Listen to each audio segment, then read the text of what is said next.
Hello students, welcome back. आज के इस वीडियो में हम लोग संस्कृत का सेट 4 जो इंटरनेट द्वारा पब्लिश किया गया है उसका सेट 4 देखने वाले हैं। इस वीडियो में हम लोग 100 एमसीक्यू देखने वाले हैं। पूरे के पूरे सेट 4 का जो एमसीक्यू होता है उसको हम लोग कवर अप करने वाले हैं।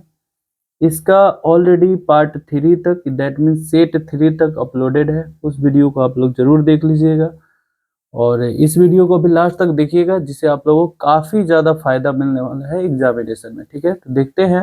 हम लोग का दिया हुआ है क्वेश्चन नंबर 1 जो है, वैदिक साहित्य का अंतिम भाग क्या है ना। वैदिक साहित्य जो है हम लोग का, उसका अंतिम भाग क्या है हम लोग का? उपनिषद है। ठीक है ना, क्या है? उपनिषद है। अगला दिया मंगलम पाठ के अनुसार ये होगा उपनिषद। ठीक है, अणु से भी छोटा क्या है? तो मंगलम पाठ के अनुसार हम लोग देखते हैं अणु से भी छोटा और महान से भी महान जो है वो आत्मा है हम लोग का। काव्य मीमांसा नामक ग्रंथ किसने लिखा है? याद रखना है, इसके काव्य मीमांसा जो है वो राजशेखर के द्वारा लिखा गया है। ठीक है, पाटलिपुत्र किस नदी के किनारे अवस्थित है? तो हम लोग पाटलिपुत्र वैभवम पाठ में देखे हैं कि पाटलिपुत्र जो है वो गंगा नदी के किनारे, यानी पाटलिपुत्र के उत्तर दिशा में गंगा नदी प्रवाहित होती है। विद्यापति कौन थे? तो याद रखना है मैथिली कवि थे, और इनको विद्यापति को मैथिली कोकिल भी कहा जाता है। ठीक है ना। पाटलिपुत्र में कौमुदी महोत्सव किस ऋतु में मनाया जाता था? बहुत ही इंपॉर्टेंट क्वेश्चन है। शरद ऋतु में कौमुदी महोत्सव मनाया जाता था। नीतिकारों द्वारा शत्रु किसे माना गया है? तो याद रखना है आलस को नीतिकारों द्वारा शत्रु कहा गया है। ठीक है, महर्षि याज्ञवल्क्य की पत्नी का नाम क्या था?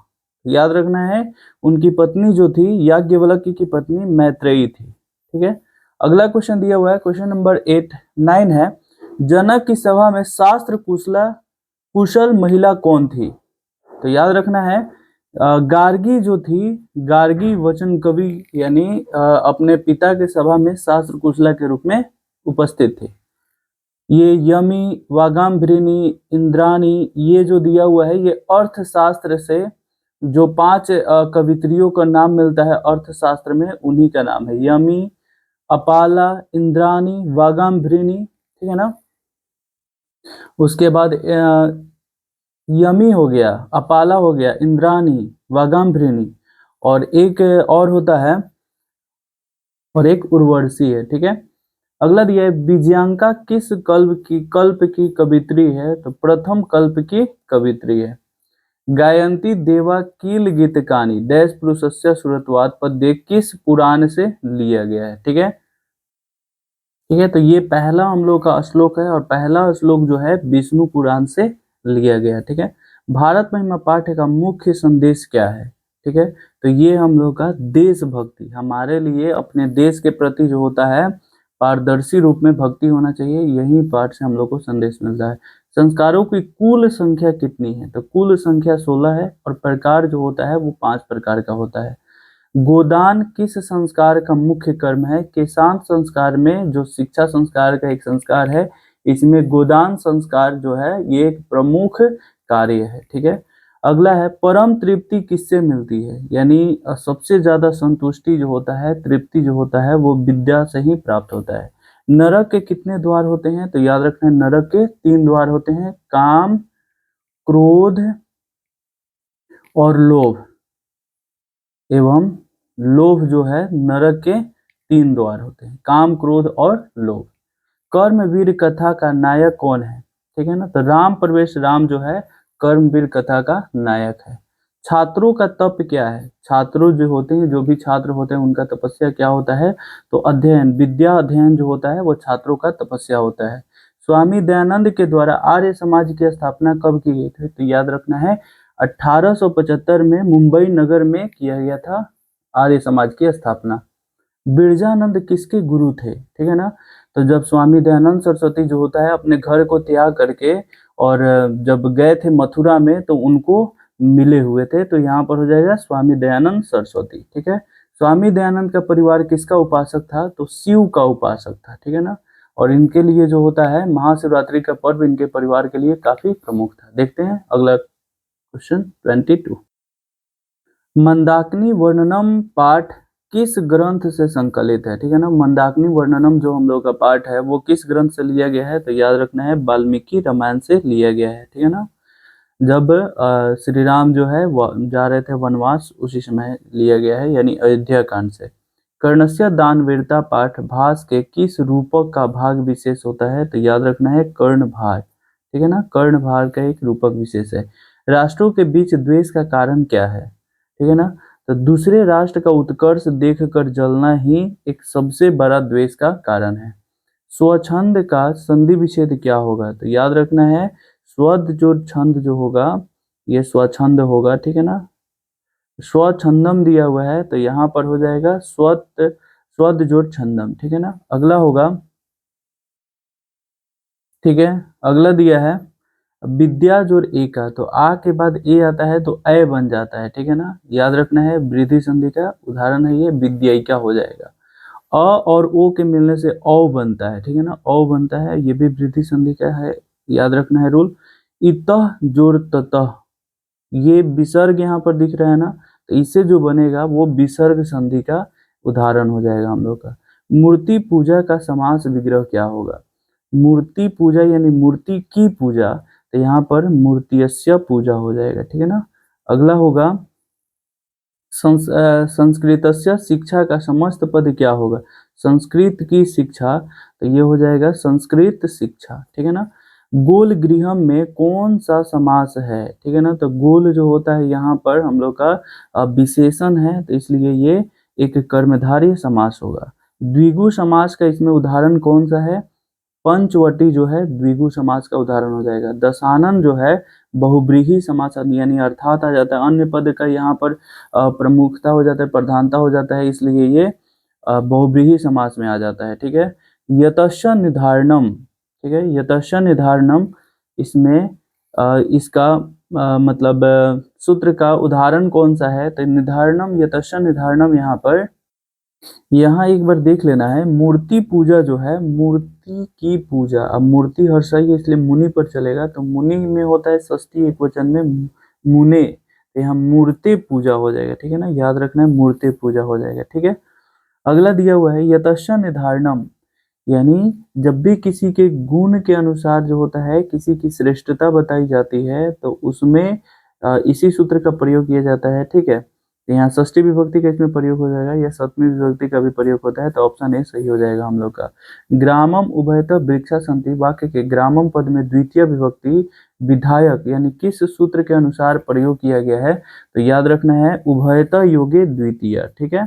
ससज्जन प्रतीयते, वह सज्जन प्रतीत होता है, वाक्य में रिक्त स्थानों में कौन सा पद प्रयुक्त होगा, तो हम लोग है एक पढ़ते हैं भूआ प्रभव च, यहाँ इथम भूत लक्षणम, भूआ प्रभव च नहीं होगा, भूआ प्रभव च दूसरे सूत्रों में प्रयोग होता है। इथम भूत लक्षण मतलब जिस लक्षण से कोई पहचाना जाता है उस लक्षण रूपी शब्द में तृतीय विभक्ति का प्रयोग किया जाता है, तो यहाँ पर वस्त्रेण हो जाएगा, ठीक है। नमः के अर्थ में कौन सी विभक्ति का प्रयुक्त होता है, तो नमः, नमः स्वस्ति स्वाहा स्वधा अलंग वसट योगाश्रय, यानी नमः के योग में चतुर्थी विभक्ति का हम लोग प्रयोग करते हैं। किस शब्द में आ उपसर्ग है ये बताना है, तो यहाँ पर याद रखना है, तो आकार में याद रखना है, आकार में किस शब्द में यहाँ पर आकार हो जाएगा। दुरात्मा शब्द में दुरात्मा शब्द में कौन सा उपसर्ग लगा हुआ है, तो याद रखना है यहाँ पर दुर उपसर्ग हो जाएगा, ठीक है ना। दुरात्मा में दुर उपसर्ग होता है, 22 उपसर्ग में एक दुर भी उपसर्ग होता है। अस्था धातु के लट लकार प्रथम पुरुष, लट लकार प्रथम पुरुष एक वचन का रूप कौन सा होगा, तो हम लोग को अस्था जो होता है उसका प्रयोग तिष्ठ पर किया जाता है, तो तिष्ठ में प्रथम पुरुष एक वचन में हम लोग का सूत्र होता है ती, तो यहाँ पर हो जाएगा हम लोग का तिष्ठति, ठीक है ना। अगला देखते हैं पाश्यामी किस लकार का रूप है, तो श्यामी, श्यामी जो होता है स्यति स्यता स्यंती, ये लेट लकार का भविष्यत काल में इसका प्रयोग किया जाता है। जही किस धातु का रूप है, तो याद रखना है जही जो है वो हन धातु का रूप होता है, हन धातु में जही शब्द का प्रयोग किया जाता है, ठीक है। मातरम में कौन सी विभक्ति है, ठीक है ना, तो याद रखना है मातरम जो है उसमें द्वितीय विभक्ति का प्रयोग किया गया है। नदीसु किस शब्द का रूप है? ऑब्वियसली नदी शब्द का रूप है, याद रखना है।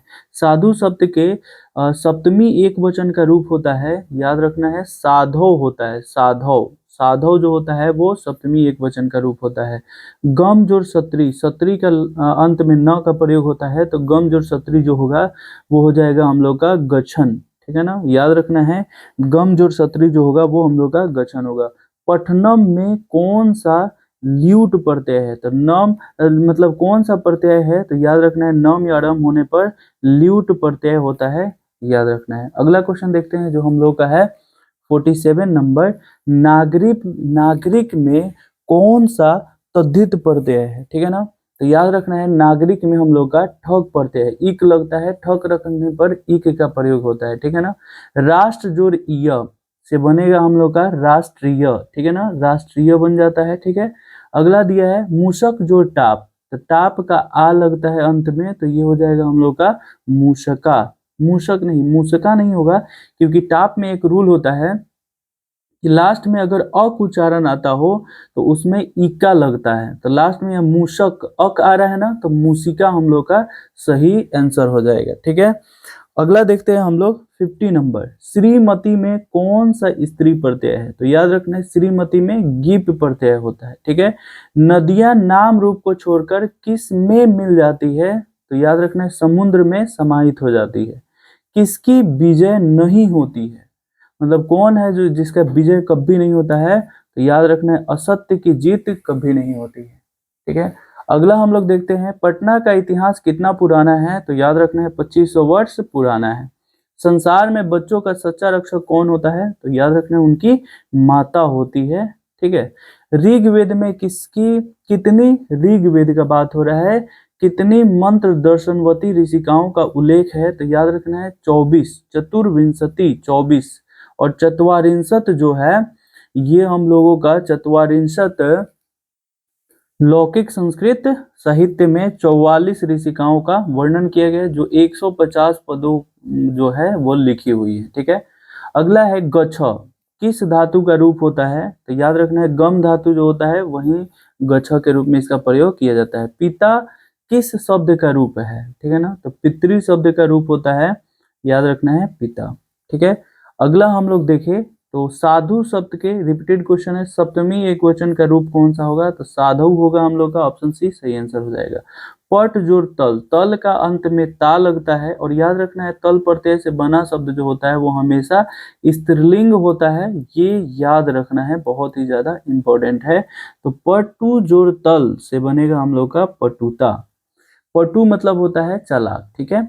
अगला दिया है लघुतरम, तो तर तरा तरम का प्रयोग जो होता है वो तद्धित प्रत्यय में किया जाता है, तो यहाँ पर हो जाएगा हम लोग का तरप।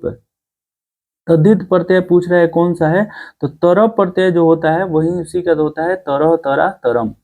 अगला है अनोरनियान महतो महियान, मात मतलब ये बीच में जो है गैपिंग दिया हुआ है और बोल रहा है महित मात्मना, ये हम लोगों का यह पद किस उपनिषद से लिया गया है? तो इसमें आत्मा का वर्णन किया गया है, और पहले ही मैं ट्रिक बता चुका हूँ कि आत्मा जो है उसका वर्णन कंठो उपनिषद में किया गया है, ठीक है। अगला है सत्य के मुख पर से पर्दा हटाने की याचना किससे की गई है? ठीक है ना, तो याद रखना है किससे की गई है? पूषण के द्वारा की गया है, ठीक है ना। अगला हम लोग क्वेश्चन देखते हैं जो है ग्रामो अयम महानगरम भविष्यति, किसने कहा था यह गांव महानगर बनेगा? ये किसके द्वारा भविष्यवाणी की गई थी? तो भगवान बुद्ध के द्वारा पाटलिग्राम, जब भगवान बुद्ध वहां पर आते थे तो उस समय उसका नाम पाटलिग्राम था, वही भविष्यवाणी किए थे कि यह नगर आगे चलकर महानगर बनेगा। मेगास्थनीज कहाँ का रहने वाला था? तो यूनान का था, और वहीं का राजदूत बन के आया हुआ था पाटलिपुत्र में मौर्य वंश के काल में।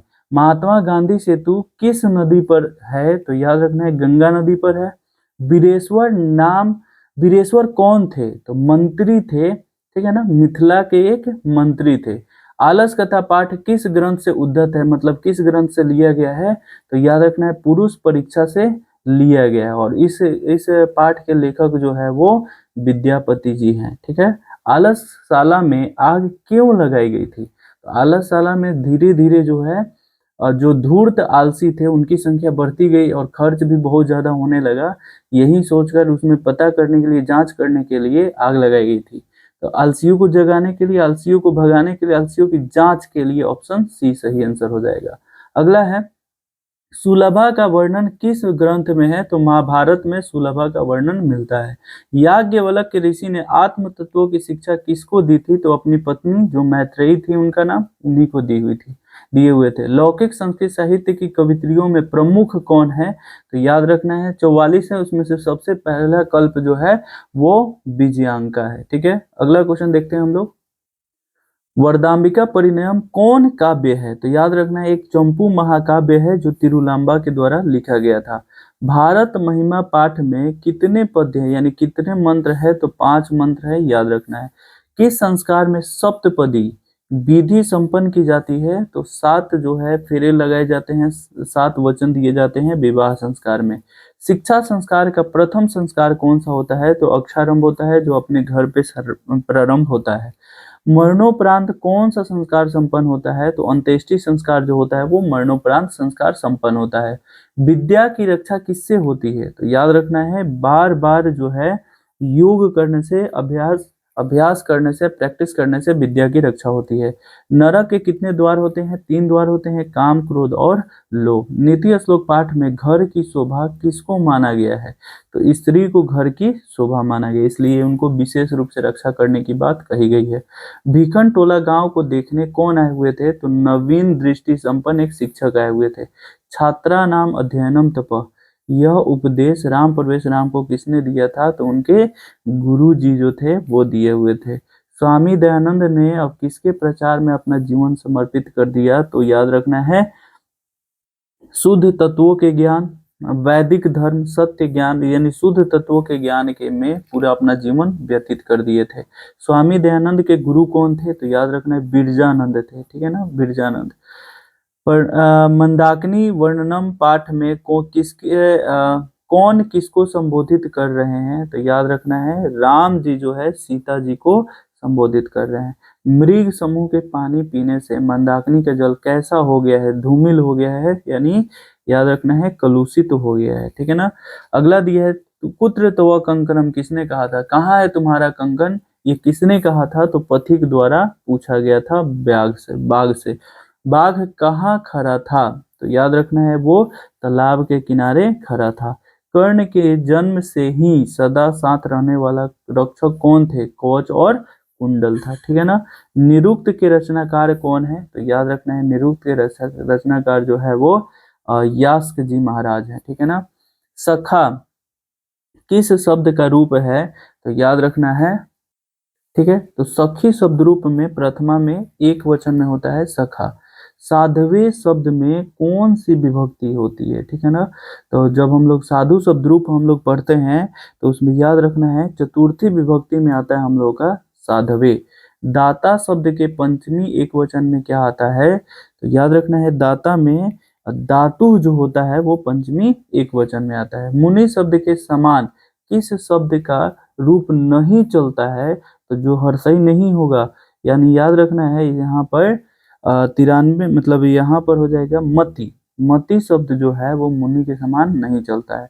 सत्यम वद, यहाँ वद में कौन सा लकार, यानी सत्य बोलो, यानी यहाँ पर आज्ञा दिया जा रहा है तो आज्ञा अनुरोध होने पर लोट लकार का प्रयोग होता है, याद रखना है। ठीक है। अगला क्वेश्चन है जो है 95 नंबर, देखते हैं हम लोग। दा धातु के लट लकार प्रथम पुरुष एक वचन का रूप क्या होगा? ठीक है ना। तो प्रथम पुरुष लट लकार एक वचन में होता है हम लोग का ददाती होगा। ठीक है, ददाती हम लोग का सही आंसर हो जाएगा। अगला है तिष्ठति किस धातु का रूप है? तो तिष्ठति तिष्ट पर तो चलता है लेकिन धातु होता है हम लोग का अस्था होता है। ठीक है। लंग लकार किस काल का बोधक होता है? तो लंग लकार जो होता है वो भूतकाल का बोध कराता है। नी उपसर्ग से किस शब्द में इसमें प्रयोग किया गया है? ठीक है, तो नी जो रोग से बनता है हम लोग का निरोग। ठीक है। अगला देखिए निर्मल, नियम और निराकार। ठीक है, तो यहाँ पर निरोग हम लोग का सही आंसर हो जाएगा। प्रत्यक्ष शब्द में कौन से उपसर्ग का, तो प्रति का उपयोग किया गया है। ठीक है। अगला है सामूहिकम शब्द में कौन से प्रत्यय का प्रयोग किया गया है? तो याद रखना इसमें ठक प्रत्यय का इक ठक का इक लगता है, ठक प्रत्यय का प्रयोग किया गया है। और इस तरह से हम लोग सेट 4 जो है वो हम लोग कंप्लीट कर लिए। फिर मिलते हैं नेक्स्ट वीडियो में नेक्स्ट सेट के साथ, तब तक के लिए बाय।